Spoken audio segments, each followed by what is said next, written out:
ప్రేక్షకులందరికీ నమస్కారం. 2025 సంవత్సరం మీనరాశి వారి యొక్క వార్షిక రాశి ఫలాలు ఎలా ఉండబోతున్నాయి, ఇంకా వీరు ఎలాంటి జాగ్రత్తలు తీసుకోవాలి, అలాగే వీరు ఎలాంటి పరిహారాలు చేయాలి అనే విషయాల్ని తెలుసుకోబోయే ముందు మీరేమైనా సమస్యలతో బాధపడుతుంటే వాటి పరిష్కారం కోసం మీరు స్క్రీన్ మీద కనిపిస్తున్న మా గురువుగారి నెంబర్ కి కాల్ చేసి మీ సమస్యలకి తగిన పరిష్కారం పొందండి. ఖచ్చితంగా మీ సమస్య పరిష్కారం అవుతుంది. అలాగే మీరు మొదటిసారి మా ఛానల్ ని చూస్తున్నట్లయితే వెంటనే సబ్స్క్రైబ్ చేసుకోండి. ఇక పూర్తి వివరాల్లోకి వెళ్తే మీనరాశి వారు ఈ 2025 సంవత్సరం ప్రారంభంలో కొన్ని హెచ్చుతగ్గులు అనుభవించవచ్చు, వాదనలు సంభవించవచ్చు. కాబట్టి మీరు మీ జీవిత భాగస్వామి చుట్టూ జాగ్రత్తగా వ్యవహరించాలి. సంవత్సరం ప్రారంభంలో కుజుడు 5వ ఇంట్లో ఉంటాడు. అందువల్ల శృంగార సంబంధాల్లో కలహాలు ఇంకా ఒత్తిడికి దారితీస్తుంది. కాబట్టి జాగ్రత్తగా ఉండండి. 2025 రాశి ఫలాల ఆధారంగా చూస్తే మీ ఖర్చులు పెరుగుతాయి. సంవత్సరం చివరి భాగంలో మీ పరిస్థితులు మారతాయి. ఇతర దేశాల్ని సందర్శించే అవకాశం ఉంటుంది. మీ ప్రయత్నాలు ఫలిస్తాయి. ఇంకా ఈ సంవత్సరం మీ కెరీర్ స్థిరమైన వేగంగా ముందుకు సాగుతుంది. మేలో బృహస్పతి మీ 4వ ఇంట్లోకి ప్రవేశించినప్పుడు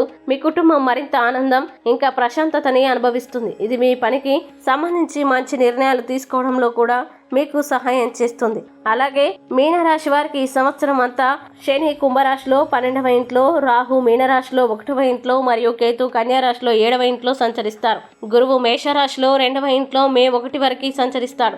ఆ తర్వాత సంవత్సరం అంతా వృషభ రాశిలో 3వ ఇంట్లో సంచరిస్తాడు. అలాగే మీనరాశిలో జన్మించిన వ్యాపారస్తులకి ఈ సంవత్సరం అనుకూలంగా ఉంటుంది. మే 1 వరకు 2వ ఇంటిలో గురువు గోచారం అనుకూలంగా ఉండడం, మే 1 నుంచి గురువు గోచారం 3వ ఇంటిలో మిశ్రమ ఫలితాలను ఇచ్చేదిగా ఉండడం వల్ల ఈ సంవత్సరం వ్యాపారంలో అభివృద్ధి ఉంటుంది. మే 1 వరకు గురు 2వ ఇంట్లో ఉండే సమయంలో వ్యాపారంలో ఆర్థికంగా మంచి అభివృద్ధి ఉంటుంది. కొత్త వ్యాపార ఒప్పందాలు కానీ కొత్త వ్యాపారాలు కానీ ప్రారంభిస్తారు. ఈ సమయం భాగస్వామ్య ఒప్పందాలకి అనుకూలంగా ఉన్నప్పటికీ వాటి విషయంలో కొంత జాగ్రత్తగా ఉండడం మంచిది. తొందరపడి తెలియని వ్యక్తులతో ఈ రకమైన ఒప్పందాలు చేసుకొని ఇబ్బంది పడకుండా జాగ్రత్తగా ఉండడం మంచిది. ఈ సమయంలో గురువు దృష్టి 10వ ఇంటిపై ఉండడం వల్ల వ్యాపారంలో అభివృద్ధితో పాటు పేరు ప్రతిష్టలు కూడా సంపాదిస్తారు. కొత్తగా వ్యాపారంలో పెట్టుబడి పెట్టాలనుకునేవారు లేదా చేస్తున్న వ్యాపారంలో అభివృద్ధి కొరకు పెట్టుబడి పెట్టాలనుకునేవారు ఈ సమయంలో పెట్టుబడి పెట్టడం మంచిది. మీ వ్యాపారాల్లో ఉండే వివాదాలు విజయం సాధిస్తారు. మిమ్మల్ని నష్టపరచాలని చూసేవారు ఈ సమయంలో వారు నష్టపోవడం జరుగుతుంది.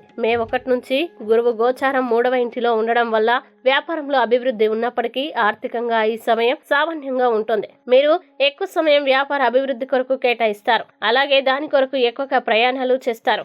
కొత్త వ్యక్తుల్ని కలుసుకోవడం, కొత్త ప్రదేశాల్లో వ్యాపార అభివృద్ధికి మార్గం సుగమం చేసుకోవడం చేస్తారు. ఈ సమయంలో మీ భాగస్వాముల కారణంగా ఆర్థిక లాభాలు కలిగినప్పటికీ వారితో కొన్ని సమస్యలు కూడా ఏర్పడే అవకాశం ఉంటుంది.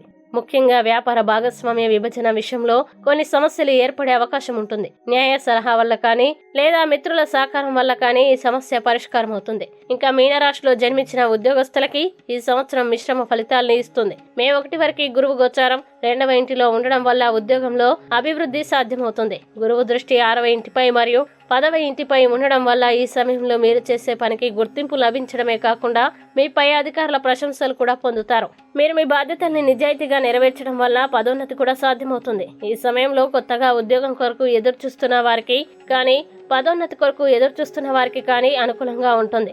ఈ సమయంలో మీ సహోద్యోగుల సహకారం కూడా మీకు లభించడం వల్ల మీరు మీ పనిని సమయానికి పూర్తి చేయగలుగుతారు. అంతేకాకుండా మీరు కూడా మీ సహోద్యోగులకి సహాయపడడం వల్ల వారి అభివృద్ధికి కారణమవుతారు. మీరు చెప్పే మాటలు సలహాలు ఇతరులకి మరియు మీరు ఉద్యోగం చేసే కార్యాలయ అభివృద్ధికి సహకరించడం వల్ల కూడా మీరు పదోన్నతి పొందే అవకాశం ఉంటుంది. ఈ సమయం ఆర్థికంగా కూడా బాగుంటుంది. అలాగే మే నెల నుంచి గురువు గోచారం కూడా ఇంటికి మారడం వల్ల ఉద్యోగంలో కానీ ఉద్యోగం చేసే ప్రదేశంలో కానీ కొన్ని మార్పులు చోటు చేసుకుంటాయి. మీరు బదిలీ కొరకు కానీ విదేశాల్లో ఉద్యోగం చేయడానికి కానీ ప్రయత్నిస్తున్నట్లయితే ఈ సమయంలో మీకు అనుకూల ఫలితం వస్తుంది. అయితే దీని కొరకు మీరు ఎక్కువగా శ్రమించాల్సి ఉంటుంది.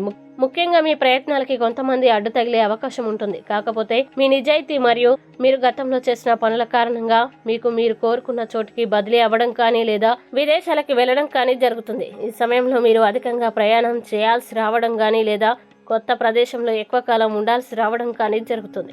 గురు దృష్టి 7వ ఇంటిపై 9వ ఇంటిపై మరియు 11వ ఇంటిపై ఉండడం వల్ల మీరు ఉత్సాహంగా పనిచేయగలుగుతారు మరియు మీరు చేసిన పనికి తగిన ఫలితం కూడా పొందుతారు. అలాగే మీనరాశిలో జన్మించిన వారికి ఈ సంవత్సరం కుటుంబ పరంగా మిశ్రమ ఫలితాలు ఇస్తుంది. మే 1 వరకు గురువు గోచారం 2వ ఇంటిలో అనుకూలంగా ఉంటుంది కాబట్టి మీ కుటుంబ జీవితం ఈ సమయంలో బాగుంటుంది. మీ కుటుంబంలో శుభకార్యాలు జరగడం మరియు కుటుంబ సభ్యుల మధ్య ప్రేమ అభిమానాలు పెరగడం జరుగుతుంది. మీ కుటుంబంలోకి నూతన వ్యక్తులు సభ్యులుగా వచ్చే అవకాశం ఉంటుంది. ఈ సమయంలో మీ కుటుంబం పట్ల బాధ్యతలు పెరగడమే కాకుండా మీ కుటుంబ సభ్యులు కూడా మీ మాటకు విలువనిస్తారు. ఒకవేళ మీరు అవివాహితులు అయ్యుండి పెళ్లి గురించి ఎదురు చూస్తున్నట్లయితే ఈ సమయంలో మీకు వివాహమయ్యే అవకాశం ఉంటుంది. ఒకవేళ మీకు పెళ్ళయి ఉండి సంతానం గురించి ఎదురు చూస్తున్నట్లయితే ఈ సమయంలో సంతానం కలిగే అవకాశం ఉంటుంది. గురువు దృష్టి 8వ ఇంటిపై ఉంటుంది కాబట్టి ఇది మీ జీవిత భాగస్వామికి వృత్తిలో కానీ ఆరోగ్యంలో కానీ అభివృద్ధిని ఇస్తుంది. మీ జీవిత భాగస్వామితో మీ సంబంధం బలపడుతుంది. మీరు చేసే పనుల కారణంగా మీ కుటుంబంలోనే కాకుండా సమాజంలో కూడా మీ గౌరవ మర్యాదలు పెరుగుతాయి. ఈ సమయంలో మీరు నూతన గృహ ప్రవేశం చేయడం కానీ కొత్త వాహనాన్ని కొనడం కానీ చేస్తారు. ఇంకా మీరు ఉద్యోగ రీత్యా కానీ వ్యాపార రీత్యా కానీ వేరే ప్రదేశానికి వెళ్ళడం లేదా విదేశాలకు వెళ్ళడం చేస్తారు. అంతేకాకుండా మీరు నివసించే ఇంటిలో కూడా కొన్ని మార్పులు చోటు చేసుకుంటాయి. మీ కుటుంబ సభ్యులతో మీ సంబంధాలు బాగున్నప్పటికీ వారికి దూరంగా ఉన్నాననే బాధ మీలో ఉండే అవకాశం ఉంటుంది. ముఖ్యంగా సమాజంలో గౌరవం పెరుగుతుంది. ఏప్రిల్ నెల తర్వాత వృద్ధ కుటుంబ సభ్యుల ఆరోగ్యం గురించి ఆందోళన ఉంటుంది. ఇంకా ఈ సంవత్సరం మధ్యలో శని తిరోగమనం కారణంగా కుటుంబంలో కొంత అసమ్మతి ఏర్పడే అవకాశం ఉంది. ముఖ్యంగా ఆగస్టు నెలలో మీ తల్లి ఆరోగ్యం పట్ల శ్రద్ధ వహించండి. ఇంకా ఈ సంవత్సరం చివరి నెలలో ఆస్తికి సంబంధించిన వివాదాలు తలెత్తవచ్చు. అలాగే ఈ సంవత్సరం వైవాహిక జీవితంలో చాలా వరకు శ్రద్ధ అవసరం. రాహువు అక్టోబర్ నెల వరకు రాశిలో ఉంటాడు. దీని కారణంగా వైవాహిక జీవితంలో ఒడిదుడుకులు ఉంటాయి. ఇంకా బృహస్పతి రాశిలోకి వెళ్లడం వల్ల వివాహానికి అర్హులైన వ్యక్తులు వివాహం చేసుకోవచ్చు. ఈ సమయం మీ తల్లిదండ్రుల ఆరోగ్యం మెరుగుపడుతుంది. ఈ సంవత్సరం మీరు మీ కుటుంబ సభ్యులతో కలిసి చాలా కాలంగా వెళ్లడం వాయిదా పడుతున్న ఆధ్యాత్మిక క్షేత్ర సందర్శనం కూడా చేస్తారు. గురు దృష్టి 11వ ఇంటిపై ఉండడం వల్ల మీరు మీ మిత్రులతో కలిసి లేదా మీ తోబుట్టువులతో కలిసి కొత్తగా వ్యాపారం ప్రారంభించడం కానీ లేదా వారు చేసే వ్యాపారంలో పెట్టుబడులు పెట్టడం కానీ చేస్తారు. ఇంకా మీనరాశిలో జన్మించిన వారికి ఆరోగ్యపరంగా ఈ సంవత్సరం మిశ్రమ ఫలితాలు ఉంటాయి.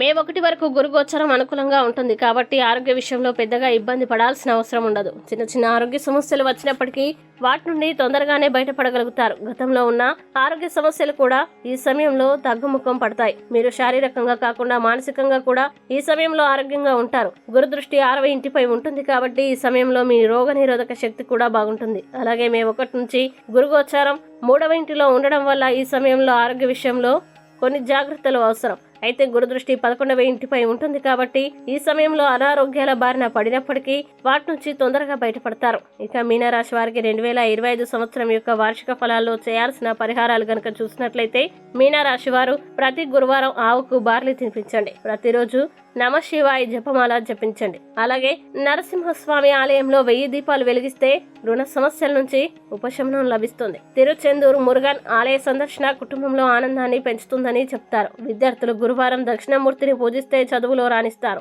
మంచి శుభ ఫలితాలని పొందుతారు. ఈ వీడియోని లైక్ చేయండి, షేర్ చేయండి. మరియు మీరు ఏమైనా సమస్యలతో బాధపడుతున్నట్లయితే వాటి పరిష్కారం కోసం ఒక్కసారి గురువుగారి నెంబర్ కి కాల్ చేసి మీ సమస్యలకి తగిన పరిష్కారం పొందండి. ఖచ్చితంగా మీ సమస్య పరిష్కారం అవుతుంది. ఇంకా మీరు అనుకున్నటువంటి అన్ని పనుల్లో అంతా మంచి జరగాలని కోరుకుంటూ సర్వే జన సుఖినో భవంతు.